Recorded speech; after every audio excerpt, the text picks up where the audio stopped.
নমঃ শিবায়। শিবরাত্রি বলা হয় শিব পার্বতীর বিবাহের রাত, শিব ও শক্তির মিলনের রাত। শক্তিতেই শিব সক্রিয়, শক্তি ছাড়া শিব নিষ্ক্রিয়, শিব ছাড়া শক্তি ধ্বংসাত্মক। দুয়ের মিলনে সৃষ্টির উন্মোচন, সৃষ্টির উল্লাস, সৃষ্টির ভারসাম্য। তবে কি এই বিশেষ রাতটি শুধু জল ঢালা, উপোস আর পুজোর দিন? তা বোধহয় নয়।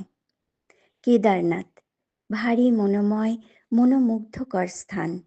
যখন তখন মেঘের চাদর বিছিয়ে দেয় আবার মুষলধারে বৃষ্টি। কেদারনাথ থেকে দেশের নিচের দিকে সোজাভাবে তাকালে ৭৯ ডিগ্রি দ্রাঘিমাংশ ধরে সমান্তরালে রয়েছে অষ্টম শিব মন্দির। মনে হবে কেউ যেন লম্বা সুতো টেনে পরপর ৮টা মন্দির নির্মাণ করেছে। একেই বলে শিবশক্তি আকাশ রেখা, SSAR। ভাবা যায় তখন ছিল না কোনো স্যাটেলাইট, ছিল না জিপিএস, তবুও এত নিখুঁতভাবে পরপর এক সরল রেখায় মন্দিরগুলোর অবস্থান। অদ্ভুত, তাই না? শিবশক্তি আকাশরেখা উত্তরের কেদারনাথ থেকে দক্ষিণে রামেশ্বরম পর্যন্ত, দূরত্ব ২,৩৮৩ কিলোমিটার। সামান্য একটু ডায় বায়ে দেখলে প্রায় একই সরলরেখায় ১৮টি মন্দিরের অবস্থান, দেশের এ মাথা থেকে ও মাথা পর্যন্ত।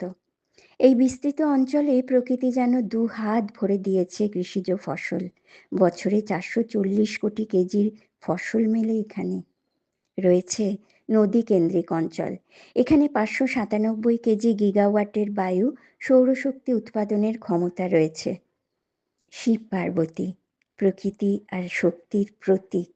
ঘটেছে মিলন, মেলবন্ধন। এই যে ৮টা শিব মন্দির, এর মধ্যে ৫টা মন্দির হাওয়া, আগুন, জল, মাটি বা পৃথিবী, আকাশ, এই পঞ্চভূতকে রিপ্রেজেন্ট করে। ধর্মভাবে আমরা বিজ্ঞান ভুলেছি, তাই কি? শিব শুধুমাত্র ধর্মের নয়, শিব বিজ্ঞানেরও। জাঙ্ক সায়েন্স বা ছদ্মবিজ্ঞানের তকমা দিয়ে আমরা আমাদেরই শক্তি, ইতিহাস ভুলে যাচ্ছি। তাই ধর্মের নিরিখে শিবরাত্রি বিশেষ রাত বা তিথি হলেও প্রকৃতি আর শক্তির মিলনের নেই কোনো বিশেষ দিন রাত। প্রতিটি দিনই হোক শিব ও শক্তির দিন, ধর্মবিজ্ঞানের হোক পাশাপাশি সহবস্থান। শিবরাত্রি সাধনার সাথে হোক বিজ্ঞান সাধনারও দিন। বিষয়টি তোমাদের ভালো লাগলে চ্যানেল সাবস্ক্রাইব করে লাইক শেয়ার করে দিও প্লিজ।